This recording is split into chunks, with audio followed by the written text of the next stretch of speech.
Hello বন্ধুরা, তোমরা দেখতে পাচ্ছ সেই মৃত সঞ্জীবনী গাছ, যেটা এই দীঘার যে মোহনার যে দুর্গোৎসব হচ্ছে সেই দুর্গোৎসবের একদম ঠিক সামনেই নিয়ে কাকা বসছেন। তো আমি এখান থেকে এটা নিয়ে যাব এবং এই গাছটা, এই মৃতপ্রায় গাছটা যেটা দেখতে পুরো মৃতপ্রায়,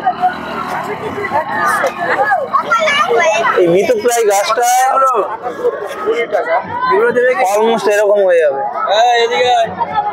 জাস্ট 24 আওয়ার্স এই গাছটাকে একটু জলে ভিজিয়ে রাখতে হবে, তারপরে পুরো এইরকম হয়ে যাবে। তো আমি এই গাছটা নিচ্ছি 2 আটি, 20 টাকা আটি বলছে, মানে এরকম সিঙ্গেল এক একটা আটি 20 টাকা বলছে।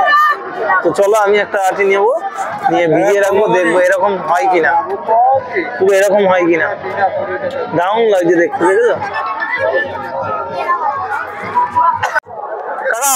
2 আটি দাও তো, 2 আটি দিন। এই মৃত সঞ্জীবনী গাছ প্রায় ওরকম সবুজ হয়ে যাবে, এটা জাস্ট ভাবা যায় না, দেখেছো এখন সবুজ হয়ে যাবে। দেখা যাক ব্যাপারটা আদৌ কি সত্যি হয় কিনা, সেই ভিডিওটা তোমাদের সাথে শেয়ার করবো। নিয়ে নিয়েছি, প্যাকেট করে দিয়ে দিয়েছে কাকা। দেখা যাক বাড়িতে নিয়ে গিয়ে তোমাদের সাথে রিভিউটা দেবো।